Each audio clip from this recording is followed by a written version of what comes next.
It's 9 o'clock in Sewerston. I'm Jessica Henderson, and here's what's happening at this hour. And I'm Alison Forsyth. We have every reason to believe that our current world crisis and apparent breakdown of the atmospheric structure is being either encouraged or in fact precipitated through very specific, very deliberate sabotage. Our planet's dilemma is certainly one that has its roots, at least in part, in the years of biosphere damage the human species has inflicted. But we at WRAT can now confirm through multiple sources, including the Meteorological Bureau, that the atmospheric catastrophes we're currently living through are not happening now due to mere chance. We've once again connected with WRAT meteorologist David Burrell, who will perhaps elaborate on this. David. Alison, you are correct. All indicators point to the fact that the dramatic collapse of the tropopause, which protects our breathable atmosphere, has been very much accelerated and enhanced by forces which we have yet to identify. Suffice to say that the Meteorological Bureau are at this moment doing all that is in their power to narrow down the possibilities, to bring us closer to pinning down the specific effects or processes that are behind this, which will lead us to a potential solution. David, can you give us a clearer idea of what this atmospheric disruption can cause? We're experiencing a variety of weather issues both in Sewerston and around the globe. How does this all relate to the degradation of the tropopause? In simplest terms, the loss of that dividing layer between the troposphere and stratosphere causes huge turmoil in the atmospheric layer we rely on, and that sustains us.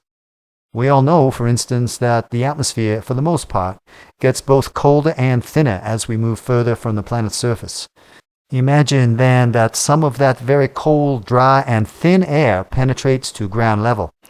It will lead, of course, to sudden drastic drops in temperature, abrupt reductions in pressure, and, of course, massive contrasts in moisture within potentially small areas.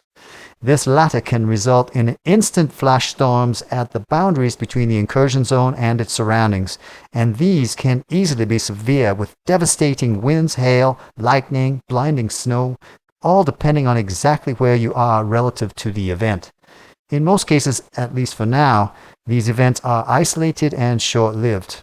As time moves forward, we can expect them to become both more widespread and more sustained. How much time, David, before these events become so ubiquitous there'll be no recovery? A leading question, Alison. One we cannot really answer. But judging by what we've seen so far, in only 2 or 3 hours, I do not think we even have 24 hours. You'll need to keep moving on that solution then, David. I'll leave you to it. We must all do what we can to find a way to shut this down, Alison. Yourself and the WRAT team included. And I am Vladimir Chernakov. Alison, our listeners know already that Carmen is in the midst of taking on one of the possible leads as to who or what may be driving these terrible disruptions. She has managed to connect with us again on yet another unusual feed. Carmen, what is going on? I am being hotly pursued, Vlad, but at least I have a way of getting word out about what's going on. When I was in the comm room, I managed to tap into the outgoing channel pattern and link an onboard comm unit through the system. It's encrypted, but I'm guessing I can't stay on for too long, or they'll figure it out and cut me off. And here is my newsflash, Vlad. I believe this vessel is built, owned, and controlled by Zygote Transport Systems. You know, of Whisper engine fame? Sealed, self-contained drives? Well, they are in bed with some very serious military, or at least mercenary, and they are doing whatever they can to keep anyone from knowing they are here, or who they are, or as their determined effort to hunt me down shows, what they are doing. On it, sir. Mel. Yeah, she's I in my need to sign off sights. for now, but I hope I've given you something to think about. Calm it out. Indeed you have, Carmen, as you always do. If, as you suggest, Zygote is involved somehow in a mysterious mission over Sewerston, it certainly begs the question, what could that mission be? Maybe the obvious conclusion is not so far from the truth, Vlad. Thin air that makes the atmosphere unsafe to breathe, and also renders standard hover vehicles inoperative? an unpredictable air mass, which means you never know when your engine might just shut off and send you plummeting to your death. And here's Zygote Transport Systems, one of the most innovative hover vehicle manufacturers on the planet, and the only one with a drive system that will function in the absence of oxygen. Jessica, tempting as it may be to begin pointing fingers, we still have nothing from Carmen on what it was that suggested to her the ownership of that craft she is aboard. I know she will forward everything as she has the opportunity, but for now, WRAT cannot make any sort of accusations. No accusations here, Vlad. All I'm saying is what many will assert, based on what Carmen just told us. The craft may not be Zygote. Their purpose may be benign or even beneficial. We must wait and see. And Jessica, in the meantime, we're going to the top of Caladar Tower, where our irrepressible traffic reporter Haley Klassen has been working on a daring rescue of a group of stranded hover passengers, in the absence of emergency rescue personnel. Haley, you're still there, and that in itself is a good sign. What's happening up there? Only 2 more passengers left up here with me, Ellison. So far, everything going as smoothly as it could be. But we've seen some other hovers go down very near us. I'm tying people on extra tight, just in case we have a pocket of thin air hit us. How are you securing the hoist system at hover level, Haley? And yourself? As you suggest, if the air around you and the passengers with you thins out, you've no protection. Ellison, the hoist is firmly attached up here at hard buffer level, and my assistant at roof level has it anchored in 2 places. Myself and the 2 passengers up here. We're seated in the nearest hover, and they are behind closed doors. I have a crude harness rigged to myself, a seat harness that I've trimmed, extended and attached to my belt. Hopefully it'll be enough. I know nothing I say will deter you, Haley, but please get that job done as quickly and safely as you can, and get into a secure place. You're too vulnerable up there. There, around your waist. I'm so scared. Okay. Now, over the side. Don't let me go. Yes, they will get you, don't worry. Careful, careful. Alright, you're on your way. I'm so scared. Ellison, I don't disagree, but so many needing help. I think I'll be at this a while. Second last passenger. On the way. Shit. It's thin. Thin. Are there serious threats and dangers in your life that could lead to injury, loss, or even death? Of course there are. But most of us don't even notice them until it's too late. That's where Everlast Insurance comes in. We are your partner every hour of every day, your peace of mind, the friend that comes to your rescue when the unexpected strikes. The only insurance that offers one-stop, cover-everything blanket protection, and the only one that monitors your status in real time. So in that moment when life throws you a curveball, we've got your back. Automatic rescue alert, emergency service, whatever you need, it's there for you. Call Everlast today and start your free 3-month trial. You're safe with us. We are all hoping that Haley took sufficient precautions, as it sounds like she may have been hit with a sudden thinning of the air that could have caused her to black out. This has already been happening across the city for some time, even at ground level, where the air pressure has dropped so low that citizens have been unable to remain conscious. For Haley's sake, and the sake of all those she was assisting, we hope the event that struck her location is short-lived, and that she will be able to return to her rescue efforts quickly. Vlad, your point is well taken. Reduced oxygen levels are only part of the problem Sewerston citizens are encountering out in the city this evening. Atmospheric pressure fluctuations are perhaps even more dramatically dangerous than variations in oxygen concentrations. One of those recently affected by this particular new hazard is Richard Orville, who has contacted us with a first-hand view of what the scene is like on the streets of the city. Richard, you're live on WRAT. Let's hear it. Oh my God! You need to let people know. You stay outside and you take your life in your hands. Worst thing is, you don't know what's going to happen or when. All you can be sure is, it's terrifying. Where are you headed, Richard? And how long have you been out in the weather? I was on ground transit, personal taxi service, and we ran into a pocket of this thin air. Everything stopped right where it was. Most couldn't restart even once the oxygen levels came back up. People were freaked. Couldn't figure what was best to do. Stay put in those vehicles with the air conditioning keeping the air breathable, or get out and head for a powered building. After a few minutes it didn't matter. Vehicle power didn't come back and the air conditioning shut down anyway. Then it was just panic. A seething mass of people trying to figure out which way to run. And you fled the scene with everyone else. Where are you now? We got hit with 2 more freak weather events as I was running, with everyone else looking for safety. I watched this coating of frost suddenly appear on vehicles and buildings up ahead. Then that wall of white started moving towards us like a tidal wave and like it was sucking all the color out of the world. People screamed when it hit them. It was so cold. And we had nowhere to run. And no time to think.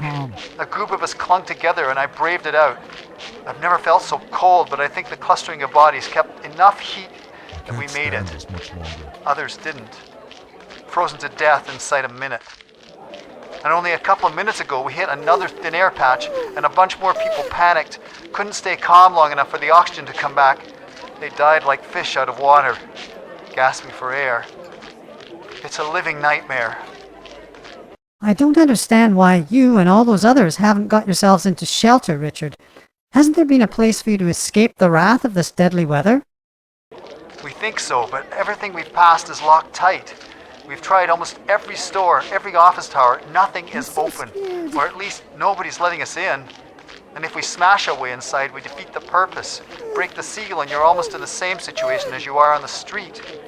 So we're heading for the nearest subway, only a block away. We're almost there.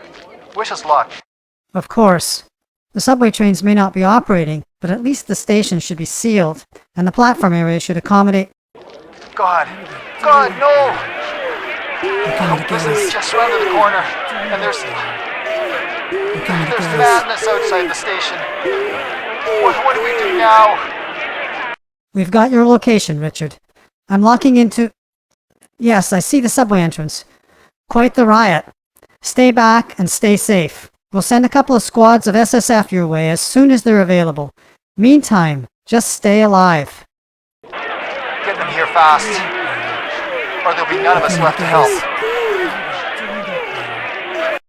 It is a terrible thing when people on our own streets are in such a state of desperation that they are almost literally killing each other to get to safety.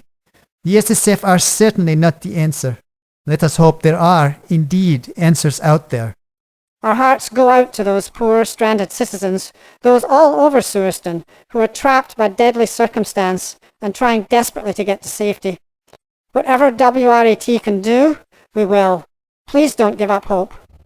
Located in our hidden warrens far beneath the city, WRAT's squad of intrepid reporters infest the city, unseen and unlooked for. Combined with the magic of video, we are the eyes and ears of this metropolis.